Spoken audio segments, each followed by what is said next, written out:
In our politics lead, President Trump's One Big Beautiful Bill Act, the tax and policy bill, it's now stuck in the House on a procedural vote before the final vote. That's because efforts to take up the bill have been delayed by hardline Republican members who do not like some of the changes the U.S. Senate made to the bill that the House passed in May by only a one-vote margin, 215 to 214. Some of them have been to the White House to discuss their concerns with President Trump. Kentucky Republican Congressman Andy Barr joins us now. Congressman, thanks so much for joining us. I know you're in favor of this legislation. I want you to take a listen to something your Republican colleague Chip Roy of Texas said earlier today. We sent them a product. We liked it in some respects. Could be better in others. The Senate has now made some changes. Some are good, some are bad. Now we got to look at the total product and decide what it's about. It's not take it or leave it. How do you take it or leave it legislating? How about we send it back to them and we say take it or leave it, right? So the Senate doesn't get to be the final say on everything. Got to work this out. What's your reaction? Well, I like Chip, and I appreciate his advocacy for fiscal responsibility. I am too, and that's why I think we have to pass the One Big Beautiful Bill. I appreciate him standing up for the House, but at the end of the day, we have to pass this bill, Jake, because if we don't, it's a $4.5 trillion tax increase on the American people. That would result in 6.1 million fewer jobs in this country, a decline in GDP growth of 4%. In other words, a recession. We will never balance the budget or get our fiscal house in order if we are in a recession. What we need, if you really care about the debt and deficit situation, we need to grow this economy so fast that what we owe starts to shrink relative to the overall size of the economy. And that's what this One Big Beautiful Bill is. It's jet fuel or rocket fuel for the economy. And it's promises made, promises kept from a president who campaigned on making the Tax Cuts and Jobs Act permanent, who campaigned on preventing the largest tax increase in American history, who campaigned on no tax for tips, no tax on overtime, no tax for Social Security benefits. These are promises the president is keeping, and Congress needs to recognize that 77 million Americans voted for this agenda, and we need to get it done to make sure we provide the economy the jet fuel that it needs to raise wages for the American people. Where does the vote tally stand right now? I mean, the Republican leaders have basically stopped time on the floor of the House while you all try to get the requisite votes. I guess assuming 3 people vote against it, you need 216 votes, something like that. Where are you right now? How many votes are you lacking? Yeah, we have a thin majority for sure, and so we can't lose too many. What I was told just a few minutes ago by the majority leader is that we're making progress. We're getting some uncertain or questionable votes to a hard yes now, and then there's still a few members who are still talking to the White House. So we're not there yet, but we're making good progress. Obviously, leadership is holding this vote open. They think that they can continue to get the votes, and so we'll see what happens. But at the end of the day, there is one powerful force that can bring all these diverse Republicans together, and that's why he's such a powerful leader for our party and for our country, and that's President Donald Trump. So I think there's about $36 trillion of debt right now. Do I have that right? You got it. So this bill will add to the debt. It will add to the debt less than it would perhaps, but then that doesn't take into account the tax cuts expiring. If this bill passes, what will the debt be in 20 years, or in 10 years rather? Do you know? Well, you got to look at, we didn't get into this problem overnight. I mean, we had $8 trillion of spending in 4 years under Joe Biden. There was bipartisan spending during a national emergency, COVID, and of course years before that, deficit spending. So we got to $36 trillion over time. It's not going to be overnight to solve it. But I can tell you one thing, Jake, we will never balance the budget if we don't grow this economy. Yes, fiscal discipline is important. That's why I appreciate some of my colleagues in the Senate and Chip Roy, for example, advocating for more spending restraint. I'm all for that. But we will never solve the debt and deficit problem if we don't grow the economy. And this legislation, I think, dynamically scored, can absolutely not only not produce deficits, but actually generate revenue. Consider the fact that one conservative estimate says that medium real inflation-adjusted incomes will rise $10,000 as a result of this bill. That means bigger paychecks, which means more revenue, not because of higher taxes, but because Americans are more prosperous, and so the tax base is larger. The CBO and some of these static scores of this bill that predict big deficits, they don't take that into account, and so they're really rooted in economic fantasy. What we need to recognize is that this bill will generate the kind of robust economic growth, not only that the American people need and deserve to get their household finances in order for them to have the dream of home ownership or build a business, but also for the debt crisis. We need growth so that what we owe starts to shrink relative to the overall size of the economy, which has to grow massively. Right. But I guess you know the answer to the question that in 10 years there's going to be $20 trillion more in debt with this bill. No, I disagree with that. You disagree Jake. with that assessment, right? Because you think the pro-growth. It depends on a lot of policies between now and then. I mean, I certainly support a lot of additional reforms down the road that would rein in our spending programs and our spending addiction. And I support even more pro-growth policies that will produce even more robust economic growth. I think the tax cuts on top of better, more reciprocal trade deals that open up export markets, on top of the deregulation project, on top of energy dominance. And by the way, this bill has a lot of streamlining of permitting for more energy production in this bill. With all of those policies together, in addition to the tax cuts, right? You're talking about the kind of growth that we have to have in order to get our fiscal house in order. Right. But before COVID hit, I mean, Trump was racking up annual deficits of $779 billion a year, $984 billion a year. That's with the tax cuts in the first term. And of course, COVID was a big factor. And then we no, had but this all is before partisan COVID. spending. Before COVID, I mean.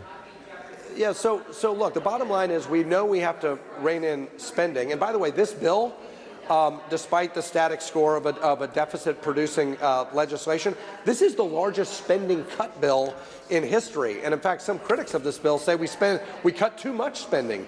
So it's which one is it? The bottom line is, if you dynamically score the bill, if you actually take into account the reality of the growth that this will produce, pulling forward all of that capital expenditures, the Made in America provision that says you can 100% expense investment in new manufacturing and new agriculture, or the bonus depreciation provision, or a permanent increase in the tax cut for Main Street small businesses, that's going to pull forward massive amounts of investment. And a realistic assessment of the economic effects of this bill is that it will massively produce to the tune of 14.5% increase in investment. Again, that means wages increasing in real inflation-adjusted terms by $10,000. So for all your viewers out there, Democrat, Independent, and Republican, could you use another $10,000 in your paycheck next year? That's what we're talking about. That's the power of these provisions, and so I just don't believe these economic scores that just dollar for dollar say if you cut taxes $1, you'll get $1 of reduction in revenue. That's not how it works in the real world. That's junk economics. Republican Congressman Andy Barr of the great Commonwealth of Kentucky, thanks so much. Appreciate your time, sir. Have a great 4th. In our politics lead, the New York Times is reporting that a former FBI agent turned January 6 rioter turned pardoned January 6 rioter is now an advisor for the Justice Department's so-called weaponization working group. In addition to investigating officials who prosecuted President Trump, this group looks into, quote, improper investigative tactics and unethical prosecutions, unquote, relating to the U.S. Capitol riot. In 2023, federal prosecutors charged Jared L. Wise with civil disorder and with assaulting police, accusing him of calling police Nazis and encouraging other January 6 rioters who were attacking police to, quote, kill them.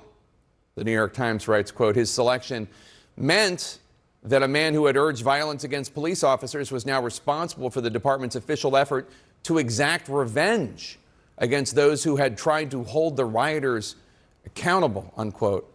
Wise was not convicted for his alleged actions on January 6. He was pardoned while his federal trial was ongoing.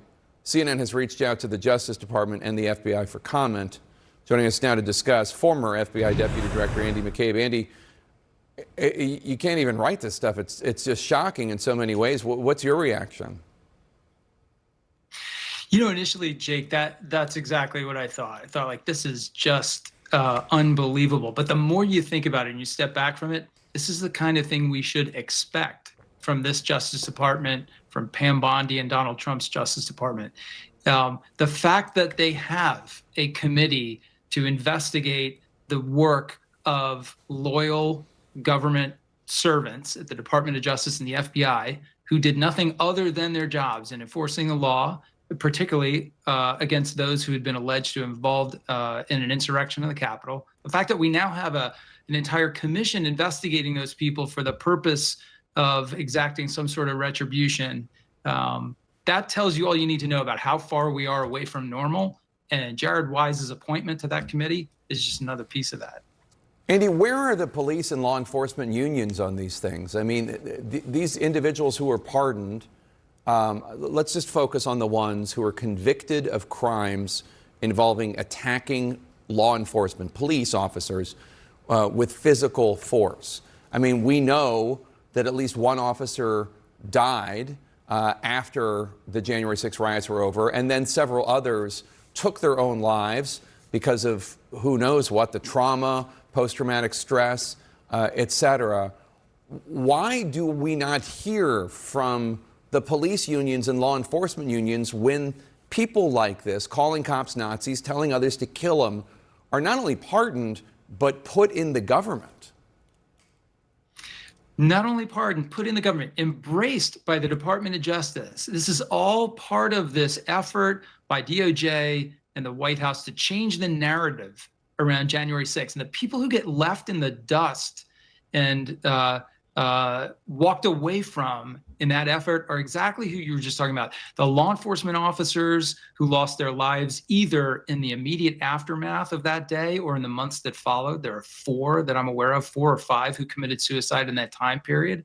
Officer Sicknick, who died the next day. Their family members who are left grieving and now have to see those convicted of inflicting violence upon their family members and their family members' law enforcement colleagues walk away, not just walk away, have their convictions erased, receive clemency, and now are embraced by the very department that brought those prosecutions. It's outrageous. And those unions and police organizations that you mentioned, the fact that they're not standing up and screaming about this is really just kind of the final insult. Former FBI Deputy Director Andy McCabe, thanks so much. Hope you have a good 4th. One congresswoman is currently advocating for a process so members of Congress who might be struggling with their mental acuity can be identified. How are her fellow members of Congress taking it? How do you think? We'll talk to her live next. When I go back home, what I hear from my neighbors is a conviction that Congress is this amorphous mass that hides behind their offices. This is an amendment that seeks to provide more information to voters so that they can make an informed decision and have effective representation. Our politics lead, a proposed method to identify members of Congress who could be struggling with their mental acuity. That amendment was struck down last week by members of Congress. You just were listening to Washington Congresswoman Marie Gluesenkamp-Perez. She was behind the amendment voted down by the House Appropriations Committee. She joins us now. So, Congresswoman, I just want to read out the entirety of this amendment you propose. It's pretty simple, just one sentence.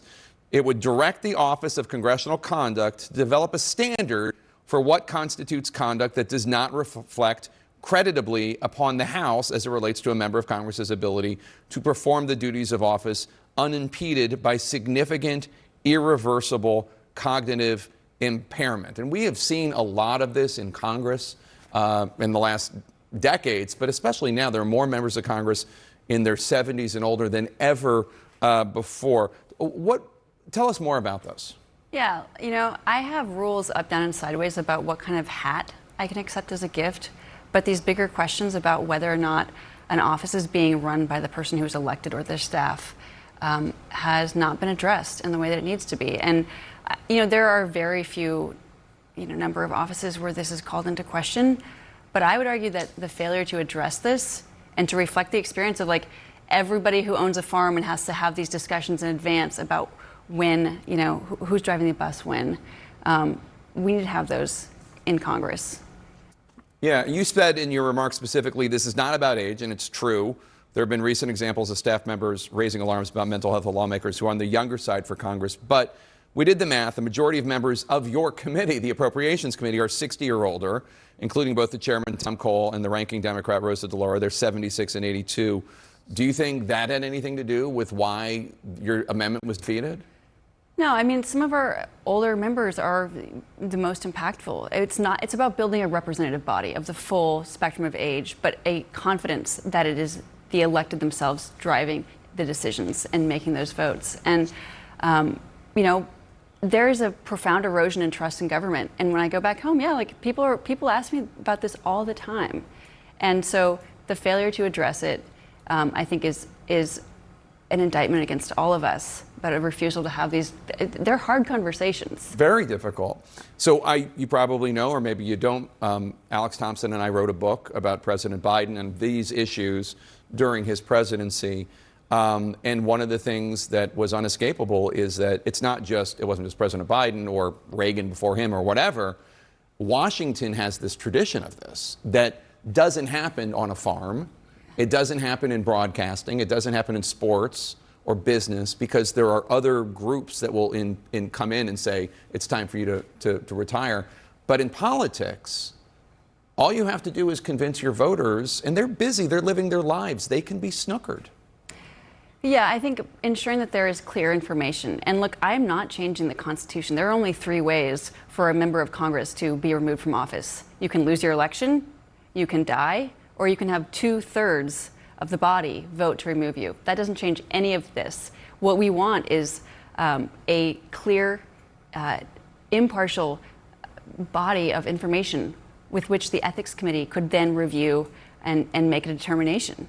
But they don't even look into that right now. It's not in the Ethics Code. And last year, the woman who was chair of Appropriations, Kay Granger, she was the chair. She stepped down as chair. She stayed a member of Congress.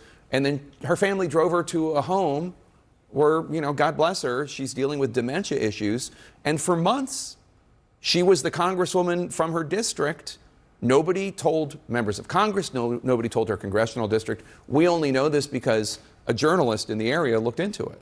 Yeah, and there's no way for their staff to file a complaint if it's not clear that there's a criteria with which to evaluate that. There's not an opportunity to say, like, this matters to our democratic process to ensure that it is that member. And it's not about a single member of Congress. It is about systemic transparency and accountability, and the body respecting itself enough to say we will hold ourselves to a standard that engenders confidence in the body itself. But your amendment is not insulting at all. It's just saying here's a process. If there's an issue, then the House Ethics Committee can be alerted to it.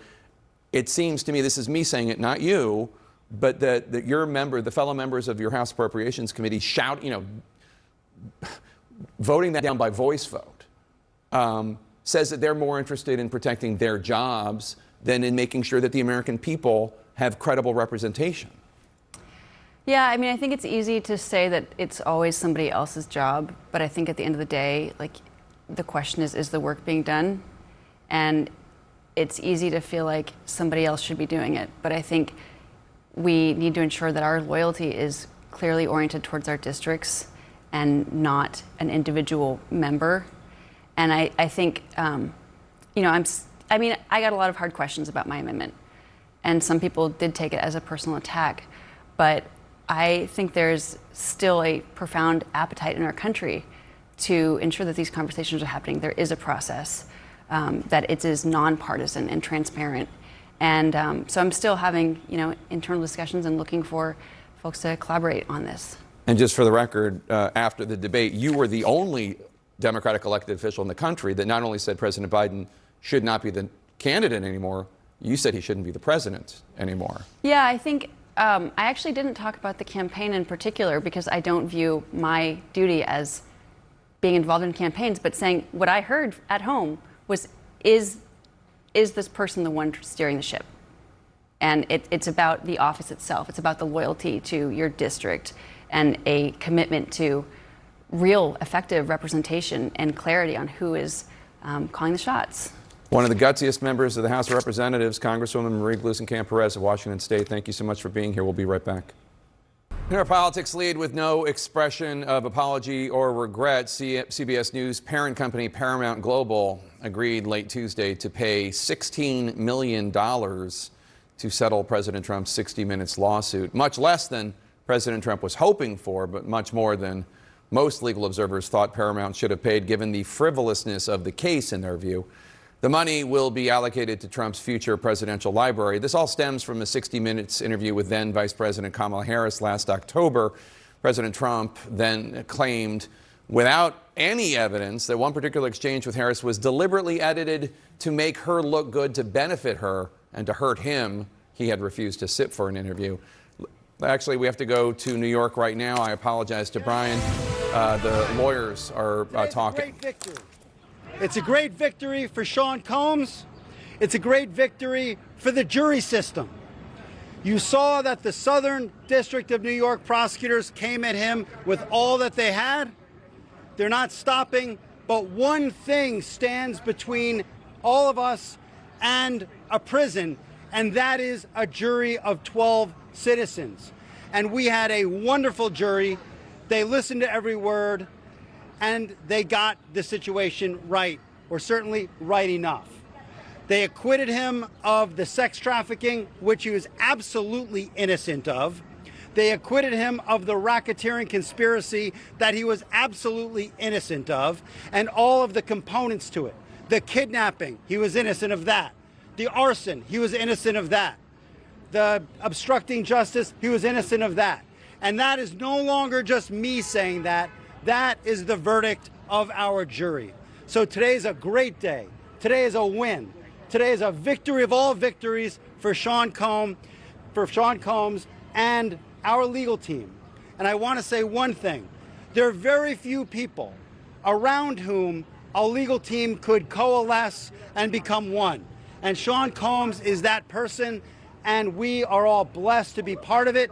And I am now done speaking to you, and I'm going to turn it over to Ms. Garagos. All right, I first want to thank my client, Sean Combs, for trusting us, myself and everybody here, this incredible dream team that he put together. Without him, we would not have been able to do this. He is incredible, and I want to thank him. I want to thank the jury for putting such great care into this case. They came early every single day, and I want to thank them, as I said in my opening, standing between all of us and the drastic consequences of the criminal convictions of sex trafficking. And RICO is a jury of our peers, and I thank them. I want to thank the judge, and I want to thank, despite the terrible conditions at the MDC, I want to thank the good people who worked there, who ensured that we had sufficient amount of time to prepare for trial. It is extremely difficult to prepare for a federal case in the conditions at the MDC, and they did everything they could to make that happen. I want to thank them. I also have been saying this since the beginning of this case. Sean Combs has not sexually assaulted anybody. I've been saying this for months. We've said it with each lawsuit that came out, and today that was proven true. The media got it wrong about Sean Combs every single day for nearly 2 years. I ask that for every time you guys see a civil lawsuit, criminal complaints or criminal indictments, you actually take a look and analyze these and see whether or not these are actually going to stand up in a court of law, because today they did not. He has not sexually assaulted anybody, certainly hasn't sex trafficked anybody, and the jury found that today. Thank you. I am now going to pass this over to Mr. Steele. Good evening. Good evening. I want to thank the ladies and gentlemen to my right and my left. There's not a better group of honest and ethical, hardworking and zealous lawyers, and I especially wish to thank Mark and Tenny for allowing me and everyone else to come together. On behalf of my family, myself, I wish to thank you all for being here and writing truthfully about a man wrongly charged with most of the crimes, and that we all must remember that allegations are nothing. And I'd like to thank Sean for letting me be here. Thank you all. God bless you. What did your client want to say when he raised his hand?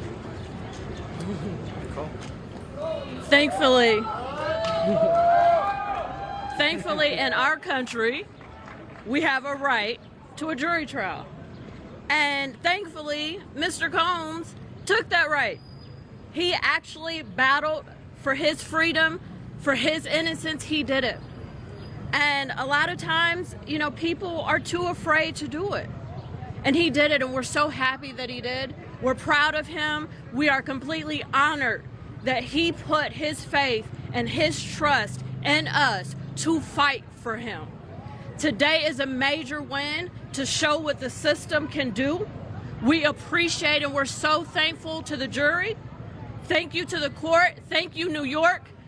It's been a pleasure being here and fighting in your district. Thank you so much. And listen, we appreciate the media. We do. There was a lot of reporting on the accusations. There was a lot of reporting on the indictment. Please report just as vigorously on the acquittal of these counts, please, because that's also the right thing to do. Thank you. Oh, sure. Good afternoon, good afternoon. So, first of all, I want to thank this wonderful team behind me. I am so happy that they allowed me to join it. I would like to say that I've done a lot of trials, but this is probably the most special one to me. And most importantly, I want everyone to know the job is not done yet. We're not finished, the job is not done yet. And so I want to again thank Mark, Tenny, and the rest of these wonderful lawyers behind us. They did a fantastic job. And like those before me have said, our system, the jury system, is important. We need good people to serve on juries. We need good people to come and say a person is not guilty. Take that courage to do that. It's okay. We want you to serve on juries. This particular jury was a special jury. It was fantastic. It listened. It paid attention. It put the nonsense to the side. It put the distraction to the side and came to a lawfully good, just conclusion. Juries are important. Juries are important. But more important than that, I think, is people wanting to be on juries.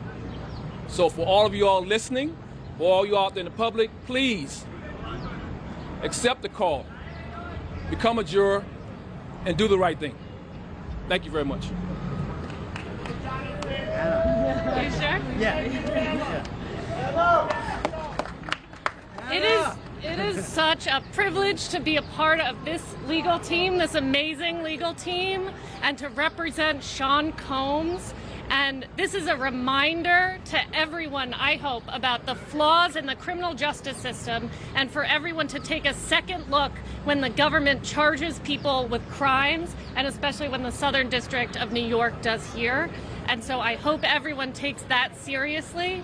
And we take this as an enormous... Those are the attorneys for Sean Diddy Combs. Aaron Burnett up front starts now. Of sex trafficking, acquitted of